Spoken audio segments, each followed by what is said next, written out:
Hey, what is up good people? So, আমরা এখন যাচ্ছি হচ্ছে ঢাকা চিটাগাং হাইওয়ের দিকে। এখন আছি কুমিল্লার একটা রোডে অ্যান্ড এখানে দেখেন বাম সাইড থেকে একটা অটো কিন্তু বের হয়ে আসছিল। তো এটা আপনাদের ক্ষেত্রে অনেকেরই হয়েছে যে এভাবে রাস্তায় হঠাৎ অটো এসে পড়ে অ্যান্ড সাডেন একটা অ্যাক্সিডেন্ট হয়ে যেতে পারে।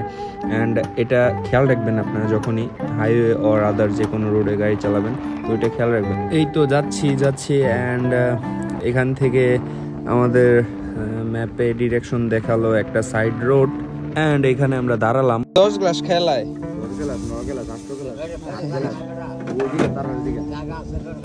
কাকু আপনি কয় গ্লাস খাইতে পারবেন?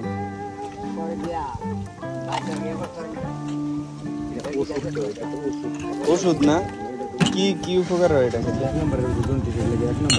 জন্ডিসের লেগে না? ডাক্তাররা লিখে দিব ওষুধ, এবারে কবে গ্যান্ডের রস খায়। মানে গুতায় ব্যথা করবে যে গ্যান্ডের রস। এই যে 8-9 গ্লাস 10 গ্লাস খায়, এটা তো ওষুধের বদলে বিষ হয়ে যাবে।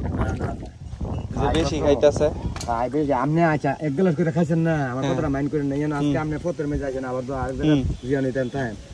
দৈনিক 1 গ্লাস করে খায়, এক সপ্তাহ খায় দেখেন 1 গ্লাস করে, এক সপ্তাহ করে খাইয়ে আপনার শরীর কত রে দেখেন অনেক উপকার না? ভালো লাগবে গ্যান্ডের রস না, একটা ওষুধ। এই যে উনি কইতে রাখছিল নাকি এটা জালদা ধরছো আমটা কোন না আছে গ্যান্ডের ভাতা দেখাও আগা দেখাও। আমার গরু লোকে তো গরু তার আছে গরু এই সব ফুডি না, ফুডি আছে, এই সবই তো ফুডি। ওই যে এডি দিয়া না, ওই যে এটার কি কোন আপনারা আনতা? এই তো কোন নাম আপনারা? আমরা আনতা কই, আনতা কোন আপনারা কি কি থাকো এটা উন্না আনতা